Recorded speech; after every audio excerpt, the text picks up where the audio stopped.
Alright guys, so recently EA dropped the news at Gamescom about the new additions that will be coming to career mode in FIFA 17. Now in previous years, it's been a mixed bag, I would say. Last year we got training and preseason, which was a welcomed addition, I would say, and the year before that we got weekly updates, which was actually tremendous. I would say it's probably the best advancement we've gotten in career mode in the past 10 years. And with movements like EASports' hashtag change career mode, it seemed really promising. It seemed like EA was listening to us. And with stuff like the journey and having a story career mode, it looked really exciting. It looked like EA was finally going to focus on the, non-FUT stuff for FIFA this year. Then August 12th rolled around and EA announced to us the features that will be coming to FIFA 17 career mode. The features that we have been asking for years. Yes, and of course those features are, let me go ahead and read this. Total club management. Just gets your panties wet. Total club management, guys. They did it. They did it. I've always wanted the board to tell me about achieving domestic success. Oh, thank you, EA. Oh, continental success too. No, just the cherry on top. The cherry on top, guys. And brand exposure. All right, I'll give you that. Brand exposure is kind of cool. And financials. Also kind of cool. In fact, I was looking through a couple of these things. Youth development, also cool if you're giving me parameters and that kind of stuff. I didn't want to release a video right away because I want to dig deep into this, man. I want to know if this is just, a bunch of hoopla or, how is this really going to affect career mode? And I think the most enlightening thing was listening to a 1-hour podcast by Dave and Tom, the guys on Futhead, who flew over to EA and had 6 hours with career mode. And to sum it all up, how do they feel about career? Look at their title. The headline is Career Mode. Not very promising. And after reading these articles and listening and doing my research on this, if I had to give a grade on these, advancements in career mode this year, F being nothing, I would give this a D-. And you might be saying, B, you're being a little bit hard on these guys right here. They're actually giving you something. You should be happy about it. And I would say, no, I'm going to break down point by point why these are the laziest, most bare bottom, window dressing additions that you could do in career mode that I have ever seen since playing FIFA career mode. So before you hit that dislike button, which I sincerely doubt because let's be honest, it's popular to hate EA, I would ask that you go ahead and listen to what I have to say and then make your judgment. If you still feel that way, go ahead, dislike. Alright guys, let's get into it. Total club management. Now, these first 2 points are very underwhelming. Domestic success and continental success are in the game already. At the start of the season, you get an email from your board. This is what they want you to do in your domestic league. This is what they want you to do in Champions League or Europa or whatever cup that you're in. And that's pretty much it. The only difference now is, I guess, look at this. They give you a cool little screen for it. My issue with it is it doesn't bring anything new to the game. Instead of an email, you get this fancy page, and you accomplish it by winning games. That's why you play FIFA, to win games. And if you lose games, you get fired anyway. So I do not see how this actually helps at all. But let's touch on financial right here. That was very interesting to me because if you read about the financial stuff, you get to hear that, you get to actually see your kit prices, who's your top selling kits, your tickets, how you guys are selling. You get goals like, oh, you gotta sell out a certain percentage of your stadium games. And I thought that was really exciting because I thought we were going to be able to customize some of that stuff. If you want to be that asshole owner and gouge the crap out of your attendees with ticket prices, you can go ahead. If, Zlatan Ibrahimovic is absolutely killing it out there, maybe mark up his kit prices. Or, you want to sell like hot dogs or pies for whatever type of price, you go ahead and you do that. It also gives you a breakdown of, transfers, loans, travel expenses, signing scouts. It was all really kind of cool, and I thought, if we get control of all these things, that would be really awesome to really be able to get in there and really feel like you're running a team.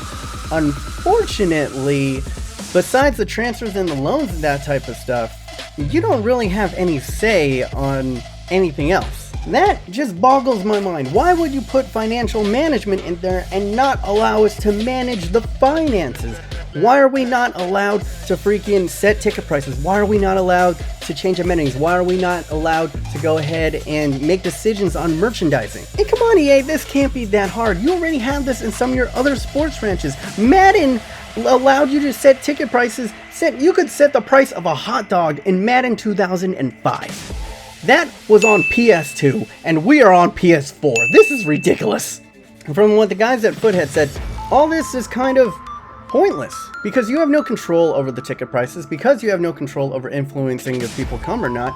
So the only way we can influence all these fancy new pie charts is to win games, apparently.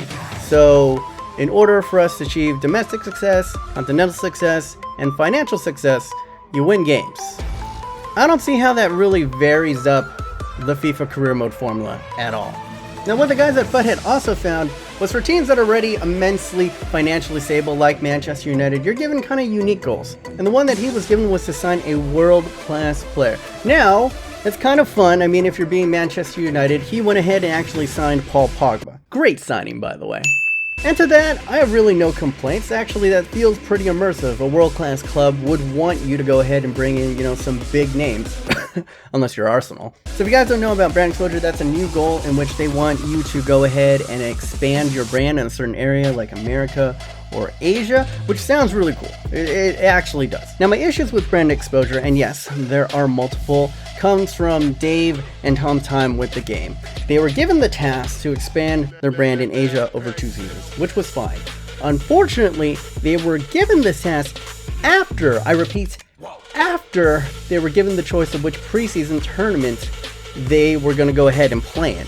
So by EA's logic in this, we essentially have to guess and get lucky on which preseason tournament we go to and just hope and pray that, it correlates with whatever, region that the game wants us to expand our brand in. Now that one's easy, EA. You can go ahead and swap that around. I really do pray that you go ahead and swap that around because that just makes no goddamn sense. And the only other way that it seems that you can influence, or increase brand exposure from that region is to go ahead and sign or loan players from that region. And I would assume, also scouting in that region with your youth scouts and bringing them into the team would also increase, your brand in that region. Now that's actually kind of cool. I like that. And especially it might force you to use a player that isn't usually in your comfort zone, And for that, I think, I myself am guilty of this, of always kind of defaulting to the same super wonderkins that we like to sign in career mode. So I think this is a great way to kind of diversify and mix it up a little. And the same kind of applies to youth development. Now, they were given the short-term task to go ahead and grow 2 academy players by +10 overall and play them in 5 games, I guess, in the season. And I think that's pretty cool. It actually, forces you to actually develop youth instead of just always buying youth. It makes you actually have to put away some money to hire scouts to bring people in order to accomplish those goals. And I think it's nice, to actually develop some homegrown talent. And I think those are good things, but it also is a little bit of a double-edged sword. I think, with brand exposure, forcing you to buy certain players from other regions or forcing you to use youth developed scouts or even making you sign world-class players kind of limits or forces the player into playing in a certain way. I mean, it's fine if, say, you're a Southampton and the game encourages you naturally to, keep continuing your legendary academy system by hiring more scouts and playing a lot of youth players. That's fine if you want to play that way. But what if you're a Southampton fan and you're tired of flirting with top 4? You want Southampton to go ahead and spend some money. You hit that financial takeover and you want to go ahead and bring in some world-class players to help get you into that top, maybe even help you win your league. Will that affect you? Will that get you fired if you just want to play it your way? Let's do it on the flip side. Let's say you're Manchester United and they tell you to sign a world-class player every single transfer window. But what if you don't want to do that? You have an amazing roster already with Pogba, with Zlatan. It's absolutely loaded. You're pretty OP. If you sign a world-class player every single transfer window, it's not going to be fun anymore. You're going to absolutely roll over all the competition, even on Legendary. So if you want to go ahead and stop all the big name transfers, if you want to go ahead and develop like a new class in 92 or something, will that get you fired? I understand that a lot of these things are brought in with the best of intentions and they're kind of made to, garner more immersion into the game. But the way that it comes off is kind of just fancy window dressing or limiting the way that we can play the game, which is never really a good thing in a video game. I'll quickly touch up on these other 2 points that were announced. Now, we already knew from E3 that, you know, big names like Jose Mourinho, like Klopp are all in the game, and they look fantastic in the Frostbite engine. The Frostbite engine looks badass. And now they're announcing that you will now have the opportunity to have a manager avatar that you'll actually see, like he'll react to the goals or bad calls and that kind of stuff. I'm already giving, here, I'm going to give you a freebie right here, EA.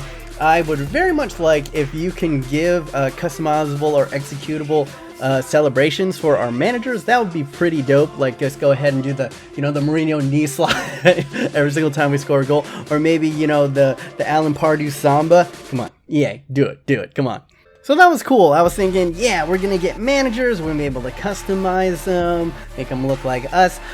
No, there's just gonna be 11. They're all preset. You can't really change their hair or their skin tone, and from the picture that I'm already seeing, apparently you have to be white, or I guess a little bit beige. No, I'm no white knight. If they want to make all the managers white, I could care less. I would just like more than 11 managers, because the issue is, if you're playing in the Prem, it's not that big of an issue, because I think they rendered, I believe, all the other managers in there. You're not going to see any duplications. But if you're playing in different leagues like La Liga or the Bundesliga, these are the managers that you're going to be seeing on the sideline. And unfortunately, when Tom and Dave were playing, they actually saw one of their managers shake hands with an identical manager. And if you're bringing in all these additions to add more immersion, I don't think there's anything, you know, more immersion breaking than watching your pasty white coach shake hands with an identical pasty white coach. Now, the last new addition is that they're adding the J-League, which I think it's always awesome when they get licensing. I think that's the #1 thing that EA kicked that ass at, that what PES needs to catch up is their licensing is always on point. They got the J-League in there. I'm really happy to go ahead and see all these teams add these new kits to, you know, foot and all that good stuff. I myself might do a manager road to glory crew mode where I start off in Japan and then I go from team to team. I think that would be really fun, a la Arsene Wenger. My only negative to this, and it is a small negative, is, well, Japan is cool, we really want the China Super League. Come on, EA. Have you seen the kits? I know there's a lot of backlash, and people are like, oh, they buying all our players, they're ruining football. But have you seen their kits? They are fire. And this one, they actually have time to do. EA has, in the past, released new info on what leagues are going to be in the game just weeks before the actual release. But as I was recording this, new information came out about the additions they will be giving to pro clubs, which is absolutely shocking, because they have barely touched that game mode in 5 years. So I'm going to quickly touch on those. And what infuriated me is that they're giving stuff to pro clubs that would work so well in career mode. Alright, so as you can see right here, we're on the page. Look at this, player growth. Player growth is completely changed in FIFA 17. The new system is based upon a match overall rating, really focused on teamwork and cooperation. So you actually grow as a player based on your match rating. And I'm thinking that makes so much sense. That is really, really great for pro clubs, especially for drop-in matches that are just complete AIDS right now. It'll force players to stay in their position, to actually play a little bit of passing, to not be selfish all the time, and that'll help your player grow. But then it came to my head, why is this not in career mode? Why aren't player growths dictated by their match ratings or how well they play? I mean, makes sense, right? And then I continued to read on, and there were more stuff from pro clubs that I'm happy that pro clubs is getting this, because they deserve it, man. They deserve it. If I think, yeah, I've been ignoring career mode, woo, the pro clubs people, my lord. But let's go more into this. Look at this on the screen right here. Match rating. After you complete a match, you'll receive a match rating out of 10 depending on which position you play. Certain aspects of your player will level up at different speeds. But as you can see down here, if you look down here, look at this. Okay, so this is your overall. They give you the match rating, and then you'll slowly go up in certain ratings. Marking, stand tackle, sprint, acceleration, short pass, and acceleration. That would be amazing in career mode. Why is this not in there? Please put this in there. Alright, and it gets even better. Let's move on to traits. In addition, you'll have the option to select a wider variety of traits to give you a new layer of depth to how your player grows. Spend skill points that are earned in-game to equip specific traits to physical, defending, yada yada yada. Wait, what? Skill points. Spend skill points to equip traits. why is this not in career mode? That would be incredible. When I hear skill points, and I hear, putting points into stuff, I think, of course, the 2K system, which is a phenomenal, the VC and all that system, upgrading your player, upgrading the swag, all that stuff, that would be absolutely fantastic if we put it into career mode. But you can even implement it if we had this system in career mode where, if a player plays well, he earns skill points, and that's how you go ahead and earn them new traits, and you can customize their traits. Let's take, for example, a very versatile player, Mr. Paul Pogba.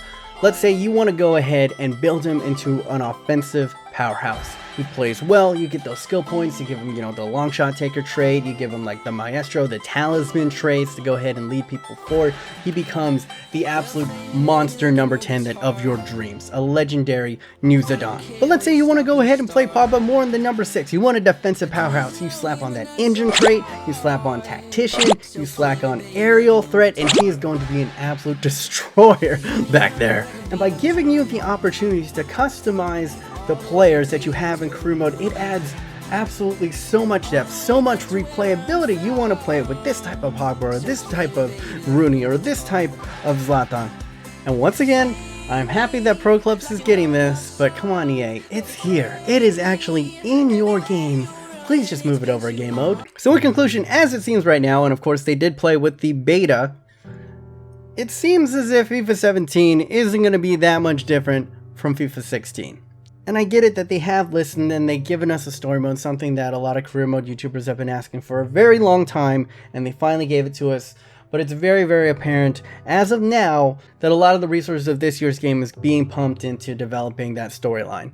And while honestly I am excited to play the journey, we're probably only going to get about one season worth of actual cutscenes and storylines, and after that it's going to be pretty much a my player. And I don't do this just to rant, I do this out of love, if you can believe this, EA, because I love FIFA, and I truly do love career mode, and it just seems that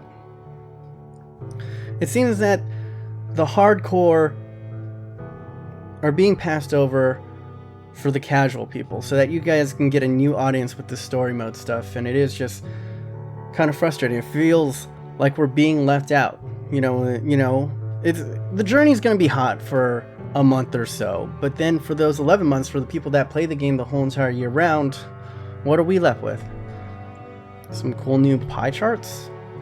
It's not enough, man. It's not enough. And what's frustrating is that you have some of the solutions built into other game modes. You have legends in FIFA Ultimate Team.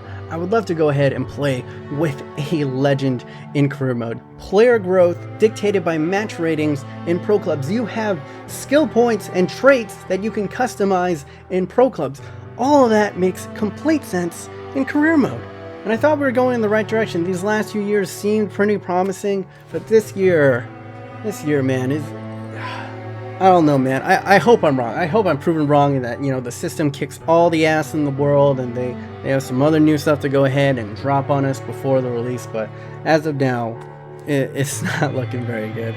Anyway, if you can, go ahead and share this with your friends. Hopefully someone at EA sees this, but I highly doubt it. I'm a really small channel. But if you did enjoy my rant, if you agree with me, go ahead and hit that like. If you think I'm being an entitled, spoiled gamer, go ahead and hit that dislike button. Anyway guys, my name is B-Minus. I have a humongous headache right now, but I want to go ahead and sign off. Remember to stay yourself, stay humble, be weird.